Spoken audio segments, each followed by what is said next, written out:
kami menemukan nama-nama pasien sebanyak 361 pasien.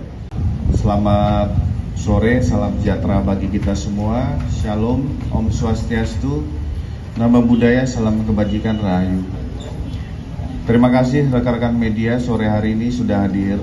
Kita akan menyampaikan konferensi pers pengungkapan tindak pidana di bidang kesehatan berupa praktek aborsi ilegal yang dilakukan oleh jaringan pelaku dan berhasil diungkap oleh Ditreskrimsus Polda Metro Jaya melalui Subdit 4 Tipiter.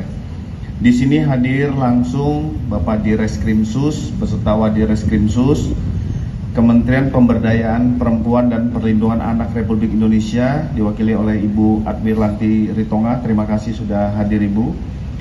Dari KPAI yang diwakili oleh Bapak Jastra Putra selaku Wakil Ketua KPAI.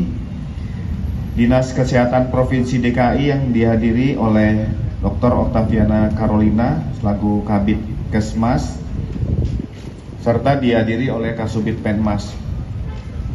Jadi kepada rekan-rekan sekalian, Polda Metro Jaya ingin menyampaikan secara resmi kepada publik tentang pengungkapan praktek aborsi ilegal. Ini menunjukkan komitmen Polda Metro Jaya di dalam proses penegakan hukum yang transparan. Ini akan disampaikan terkait kronologis lengkap, modus operandi, pelaku, peran pelaku dan barang bukti. Ini juga memberikan edukasi kepada masyarakat terkait bahaya, kami ulangi, bahaya dan larangan praktek aborsi ilegal. Pada kesempatan ini,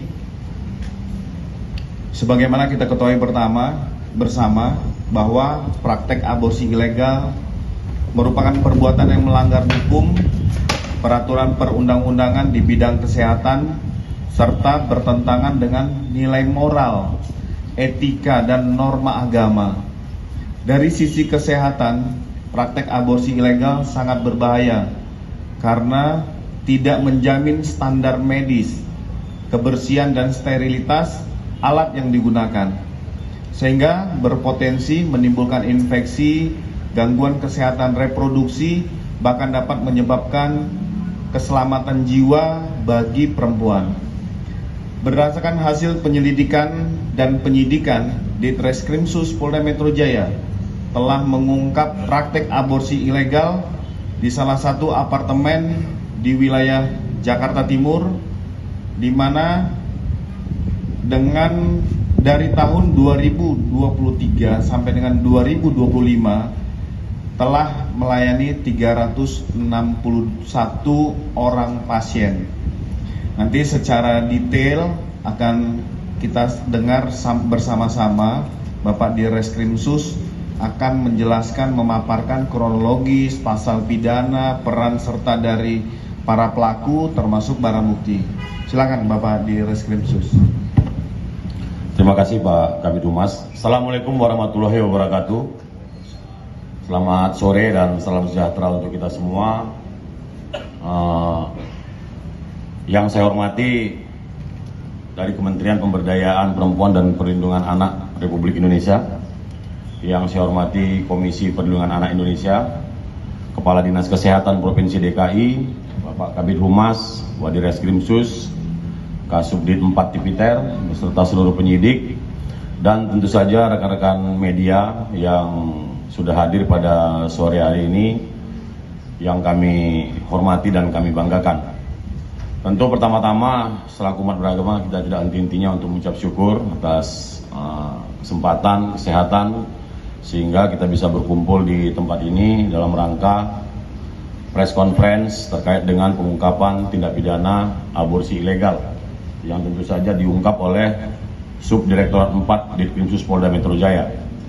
Sebagaimana kita ketahui bahwa perbuatan aborsi ilegal ini merupakan tindakan melanggar hukum ataupun norma-norma hukum yang tentu saja ini berbahaya khususnya di bidang kesehatan. Dan ini membahayakan baik itu keselamatan jiwa ibu dan janin, termasuk juga merusak tatanan nilai-nilai kemanusiaan.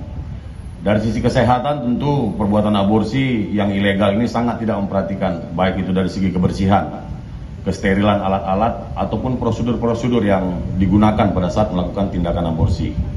Kemudian juga dapat menimbulkan berbagai macam ragam penyakit, termasuk infeksi, jamur, virus, parasit, dan lain sebagainya. Sekitar bulan November, tentu berdasarkan informasi dari masyarakat, kami mendapatkan informasi bahwa ada praktek aborsi ilegal yang terdapat di salah satu apartemen di Jalan Jenderal Basuki Rahmat di Kelurahan Cipinang Besar di Jakarta Timur. Kemudian kami melakukan penyelidikan dan dari hasil pengungkapan bahwa diketahui kegiatan aborsi ilegal ini ya dipasarkan atau disebar ke masyarakat ini melalui website ya dengan dua nama akun. Yang pertama adalah Klinik Aborsi Promedis dan Klinik Aborsi Raden Saleh. Kegiatan ini berdasarkan keterangan dari tersangka pada saat diperiksa ini sudah berlangsung sejak dari tahun 2022 atau sekitar 2 tahun lebih. Kemudian kegiatannya pada saat melayani pasien tentu saja setelah dia terhubung melalui website kemudian tersambung ke nomor WhatsApp daripada admin. Di situ akan berkomunikasi dan disampaikan syarat-syaratnya. Perlu saya jelaskan bahwa ketika sudah terhubung dan akan berencana melakukan aborsi, maka admin akan memberikan persyaratan. Yang pertama itu adalah melakukan USG, kemudian difoto, dikirimkan ke admin, dan kemudian juga KTP ya daripada si pasien. Kemudian dipelajari, setelah itu maka akan diberikan janji, yaitu baik itu lokasi, tempat, jam, termasuk juga tempat titik-titik yang akan dilakukan penjemputan. Kemudian dari keterangannya juga ya bahwa biaya pelaksanaan aborsi ini sendiri bervariasi mulai dari 5 juta sampai dengan 8 juta. Pada kesempatan ini kami akan menyampaikan kronologis penangkapan, di mana pada saat Subdit 4 Tipiter melakukan penyelidikan, ya, kemudian dilakukan penyelidikan mulai dari proses pendaftaran di website, kemudian juga berkomunikasi dengan admin, sehingga melakukan pengamatan di lokasi yang biasanya mereka melakukan praktek aborsi.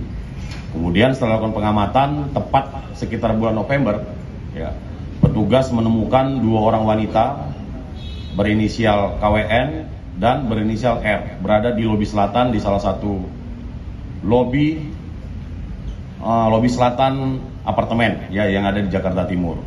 Kemudian setelah diketahui ada salah satu kendaraan Daihatsu Xenia warna hitam dengan nopol B2289 PIU menjemput seorang wanita, kemudian dibawa ke parkiran. Pada saat itu sudah diikuti oleh petugas. Kemudian sesampai di parkiran, kemudian dijemput oleh saudara LN, ya saudara LN. Setelah dijemput, kemudian masuk ke lift, kemudian naik. Pada saat itu kita belum tahu lantainya. Setelah tiba di lantai, kemudian saudara LN itu kembali lagi turun. Setelah turun, kemudian dilakukan penangkapan oleh petugas dan kepada saudara LN diminta untuk menunjukkan tempat diantaranya kedua perempuan tadi. Kemudian diantar sampai ke lantai 28, tepatnya di kamar 28A. Ya. Kemudian setelah dilakukan penggeledahan, ditemukan 4 orang perempuan. Yang pertama saudari NS, yaitu berperan sebagai dokter. Kemudian saudara RH, saudari KWM, ini adalah pasien, ya.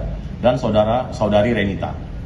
Kemudian setelah dilakukan penangkapan terhadap keempat orang ini, maka dilakukan sekali penggeledahan, termasuk juga oleh TKP, ditemukan masih terdapat sisa-sisa darah pasien aborsi ilegal, kemudian juga peralatan-peralatan seperti yang ada rekan-rekan lihat di depan ini, peralatan aborsi, termasuk kapas-kapas bekas darah. Dan semuanya ini kita lakukan tes DNA, termasuk terhadap pasien juga kita lakukan visum et repertum, ya. Dan hasil DNA tentu saja darah yang terdapat di kapas maupun di sisa-sisa darah yang ada di TKP ini sesuai dengan salah satu pasien yang sedang dilakukan aborsi. Kemudian terhadap keseluruh tersangka, baik yang ditangkap di dalam kamar, termasuk juga pasien, termasuk juga yang tadi saudara LN, saat ini semuanya sudah berada di Polda Metro Jaya dan sudah diproses sesuai dengan hukum yang berlaku. Pada kesempatan ini juga saya akan menyampaikan peran dari masing-masing tersangka. Saudari NS, kami ulang saudari NS, ini memiliki peran sebagai eksekutor atau dokter, seolah-olah sebagai dokter obsgin. Ya. Dari perannya tersebut, dia memperoleh bayaran sebesar 1.700.000. Kemudian saudari RH ini memiliki peran membantu NS dalam melakukan aborsi, mendapatkan hasil sekitar 1 juta. Kemudian saudari M ini memiliki peran menjemput serta mengantar pasien baik pada saat penjemputan maupun pada saat dia kembali setelah dilakukan aborsi. Ini juga sudah diproses dan mendapatkan hasil sekitar 1 juta. Termasuk saudara LN yang tadi menjemput dari P5 atau parkir 5 sampai ke titik yang sudah ditentukan. Begitu juga pada saat selesai melakukan penjemputan, ini berperan perannya melakukan penjemputan mendapat hasil sekitar 200 sampai 400.000. Saudara YH ini adalah seorang admin, ya, admin yang mengelola, kemudian melihat WSG, termasuk juga KTP dan membuat janji. Ini juga mendapatkan bagian sekitar 2 jutaan. Dan KWM serta Renita ini perannya adalah pasien daripada aborsi. Terhadap ke-6 tersangka ini, ya, 5 orang kami sudah lakukan penahanan, ya, dan saat ini sedang berproses. Kemudian kami melakukan olah data yang ada di handphonenya admin. Dari olah data tersebut, kami menemukan nama-nama pasien sebanyak 361 pasien. Tentu ini masih kami lakukan pendalaman apakah 361 ini benar melakukan aborsi di praktek aborsi ilegal tersebut atau tidak, ini sedang berproses. Namun dari keterangan tersangka, walaupun keterangan tersangka sudah menyatakan itu adalah pasien aborsi, tapi kami perlu memastikan dengan memanggil para pasien yang ada di database tersebut. Tentu modus yang mereka lakukan adalah mereka membuat website, kemudian dihubungkan dengan admin, ya, kemudian di website tersebut, ya, seolah-olah praktek ataupun klinik tersebut seolah-olah itu berizin dan dikelola oleh seorang dokter yang spesialis, yaitu spesialis obsgin, sehingga masyarakat ataupun orang-orang ketika melihat daripada website tersebut itu orang percaya. Kemudian juga kami juga melakukan pendalaman rata-rata yang melakukan aborsi itu adalah yang tidak menginginkan anak tersebut, ya, ataupun hamil di luar nikah. Ini rata-rata pasien yang melakukan ataupun yang aborsi di klinik aborsi tersebut.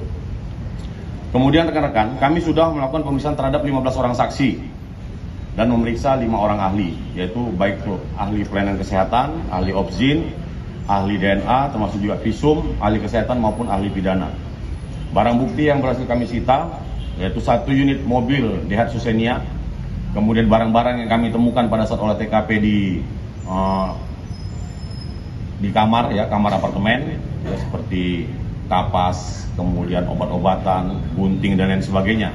Kemudian 6 buah handphone, termasuk juga alat vakum ataupun alat-alat lain yang diduga ada kaitannya dengan tindak pidana yang terjadi. Terhadap tersangka, ya, kami menjerat dengan Undang-Undang Kesehatan, yaitu Undang-Undang Nomor 17 Tahun 2023, yaitu pasal 60, pasal 427, yaitu setiap orang ataupun perempuan yang melakukan aborsi tidak sesuai dengan kriteria yang dikecualikan, sebagaimana dimaksud pasal 60, ancamannya 4 tahun, termasuk juga pasal 428, yaitu orang yang melakukan aborsi tidak sesuai dengan ketentuan, baik itu atas seizin perempuan, itu ancaman hukumannya 5 tahun, maupun tidak seizin perempuan tersebut yang ancaman hukumannya 12 tahun. Kemudian pada kesempatan ini kami dari kepolisian, khususnya Direktorat Kriminal Khusus Polda Metro Jaya, akan terus melakukan penegakan hukum di bidang tindak pidana kesehatan, khususnya aborsi secara ilegal. Karena upaya tersebut selaras dengan asta cita Bapak Presiden Prabowo Subianto, yaitu memperkuat penegakan hukum dan perlindungan kepada masyarakat. Sehingga kepolisian dalam hal ini merupakan representasi daripada negara, melindungi kehidupan, kesehatan ibu, dan masa depan anak, termasuk juga aborsi ilegal itu bukan merupakan solusi, tetapi merupakan ancaman serius bagi kesehatan dan masa depan bangsa. Pada kesempatan ini saya mengajak seluruh masyarakat bahwa apabila menemukan situasi ataupun lokasi-lokasi yang dicurigai, ya, sehingga bisa menginformasikan kepada kantor kepolisian terdekat untuk kita lakukan penyelidikan, dan apabila ditemukan kita lakukan penegakan hukum. Saya kira itu yang bisa saya sampaikan. Download Tribun X sekarang, menghadirkan lokal menjadi Indonesia.